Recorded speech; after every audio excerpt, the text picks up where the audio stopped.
Les réalités géopolitiques de la réponse de la Chine à l'agression occidentale. La montée en puissance de la Chine en tant que puissance mondiale est indéniable.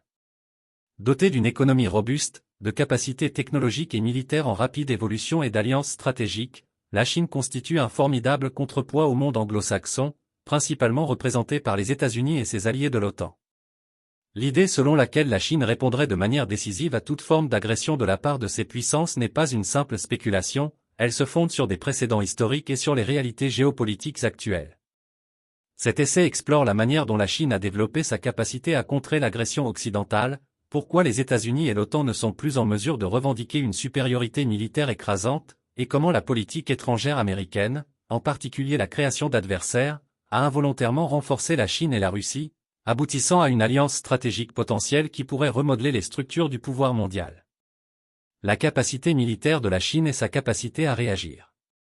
La Chine a démontré au cours des dernières décennies qu'elle était capable de répondre à toute agression perçue. Son armée, l'Armée populaire de libération, APL, est aujourd'hui l'une des plus grandes et des plus avancées au monde. Le budget militaire de la Chine, deuxième après celui des États-Unis, reflète son ambition de protéger ses intérêts et d'affirmer son influence à l'échelle mondiale. Grâce à ses efforts de modernisation, la Chine a développé une technologie de pointe dans des domaines tels que les missiles hypersoniques, la guerre spatiale et les capacités cybernétiques, faisant de toute agression potentielle une entreprise coûteuse pour l'Occident. Historiquement, la Chine a été ferme dans ses réponses aux menaces perçues contre sa souveraineté. La guerre de Corée, 1950 à 1953, en offre un exemple clair. Lorsque les forces dirigées par les États-Unis ont traversé le 38e parallèle en Corée du Nord, la Chine, craignant une invasion occidentale à sa porte, a réagi en envoyant des centaines de milliers de soldats pour repousser les États-Unis et leurs alliés. Le résultat a été une impasse sanglante qui a renforcé la position de la Chine en tant que puissance peu disposée à tolérer l'ingérence étrangère dans sa région. Aujourd'hui, la situation est encore plus précaire pour tout agresseur. La progression rapide de la puissance navale chinoise, notamment la construction de porte-avions et l'expansion de ses systèmes de défense antimissiles, en font une force dominante en mer de Chine méridionale et dans la région Asie-Pacifique. Toute confrontation militaire avec la Chine serait non seulement destructrice, mais pourrait également dégénérer en conflit mondial, ce dont les États-Unis et l'OTAN sont bien conscients. Le déclin de la supériorité militaire des États-Unis et de l'OTAN. Les États-Unis ont longtemps revendiqué leur supériorité militaire grâce à leur avantage technologique et à la portée mondiale de leurs alliances, en particulier l'OTAN. Cependant, cette domination n'est plus garantie face à la Chine. Les guerres en Irak et en Afghanistan ont révélé d'importantes faiblesses dans la capacité de l'armée américaine à soutenir des conflits prolongés. Des milliers de milliards de dollars ont été dépensés sans que cela ne se traduise par une stabilité durable ou une victoire, ce qui a contribué à la lassitude de la guerre et à une diminution de l'appétit pour de nouveaux engagements militaires. De plus, la Chine a étudié de près ses échecs et a développé une stratégie de guerre asymétrique, en se concentrant sur les zones où les États-Unis sont vulnérables. L'accent mis par la Chine sur la cyberguerre, les missiles balistiques antinavires et son infrastructure complète en intelligence artificielle et en surveillance lui permet de neutraliser bon nombre des avantages traditionnels dont les États-Unis disposaient autrefois. De même, l'OTAN n'est plus la force écrasante qu'elle était pendant la guerre froide. De nombreux membres européens de l'OTAN, dont l'Allemagne et la France, sont réticents à augmenter leurs dépenses de défense, et les divisions au sein de l'Alliance soulèvent des questions sur son efficacité dans un conflit à grande échelle avec une puissance comme la Chine. Le partenariat russo-chinois modifie également l'équilibre des forces. Les États-Unis, par leur politique étrangère agressive, en particulier l'expansion de l'OTAN en Europe de l'Est, ont poussé la Russie dans les bras de la Chine. Les deux pays entretiennent désormais des liens économiques et militaires profonds, avec des exercices militaires conjoints et des stratégies coordonnées dans des régions comme l'Asie centrale et l'Arctique. Ce partenariat affaiblit considérablement la capacité de l'OTAN à isoler l'un ou l'autre pays, car ensemble, la Russie et la Chine constituent un contrepoids mondial à la domination occidentale. La politique étrangère américaine de création d'ennemis. La politique étrangère américaine a longtemps fonctionné selon le principe de création et de maintien d'ennemis, souvent pour justifier ses vastes dépenses militaires et ses interventions mondiales. Cette approche s'est illustrée pendant la guerre froide, où la menace de l'expansion soviétique a été utilisée pour justifier des interventions en Corée, au Vietnam et dans d'innombrables autres pays.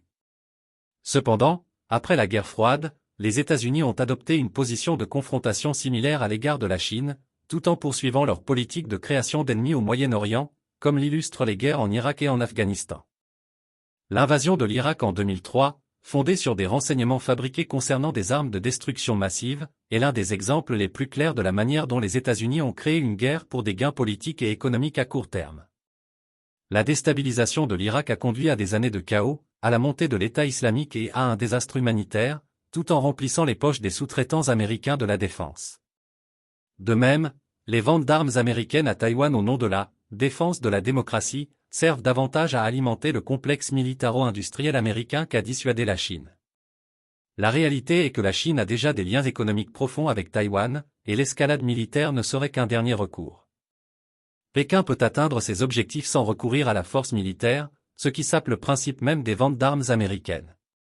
La Chine, contrairement aux États-Unis, a tendance à se concentrer sur des stratégies à long terme. Son initiative Belt and Road, BRI, est un parfait exemple de la manière dont la Chine préfère étendre son influence par l'intégration économique plutôt que par la force militaire. Alors que les États-Unis sèment le chaos pour justifier leurs interventions et leurs ventes d'armes, la Chine noue des partenariats par le biais de projets d'infrastructures, d'échanges commerciaux et d'investissements, consolidant ainsi son influence en Asie, en Afrique et même dans certaines régions d'Europe. Stratégie américaine à court terme et conséquences à long terme. La politique étrangère américaine a toujours eu tendance à privilégier les gains à court terme plutôt que les conséquences à long terme. Les guerres en Irak et en Afghanistan, présentées au public comme nécessaires à la lutte contre le terrorisme, ont conduit à une déstabilisation généralisée au Moyen-Orient, alimentant les groupes extrémistes et exacerbant les crises humanitaires. De même, l'approche des États-Unis envers la Chine, en particulier sous les administrations récentes, s'est concentrée sur le découplage économique, les guerres commerciales et les postures militaires, qui ont tous rapproché la Chine et la Russie et créé un puissant bloc antagoniste. La stratégie de politique étrangère américaine semble être fondée sur une erreur de calcul fondamentale. En créant des ennemis et en entretenant des conflits, les États-Unis ont involontairement renforcé la puissance de la Chine et de la Russie, deux nations qui, une fois alignées, ont le potentiel de dominer les affaires mondiales. Il ne s'agit pas seulement de Taïwan, mais d'un changement plus large dans les structures de pouvoir mondial. Les États-Unis, concentrés sur des gains militaires et économiques à court terme, n'ont pas réussi à développer une stratégie cohérente à long terme pour faire face à la montée en puissance de la Chine, tout comme ils ont échoué en Irak. Conclusion. Les États-Unis et l'OTAN ne possèdent plus une supériorité militaire incontestée, en particulier face à la montée en puissance de la Chine et à son alliance avec la Russie. La Chine a la capacité de répondre à toute agression de l'Occident, et les États-Unis savent qu'ils ne peuvent pas se permettre une guerre contre une puissance aussi redoutable. La politique étrangère américaine de longue date consistant à créer des ennemis et à favoriser le chaos mondial pour des gains à court terme s'est retournée contre eux, poussant la Chine et la Russie dans un partenariat qui pourrait remodeler la dynamique du pouvoir mondial. Les stratégies à court terme des États-Unis ont eu des conséquences à long terme et, à mesure que le monde continue de changer, il est de plus en plus probable que les États-Unis se retrouvent débordés, comme ce fut le cas en Irak.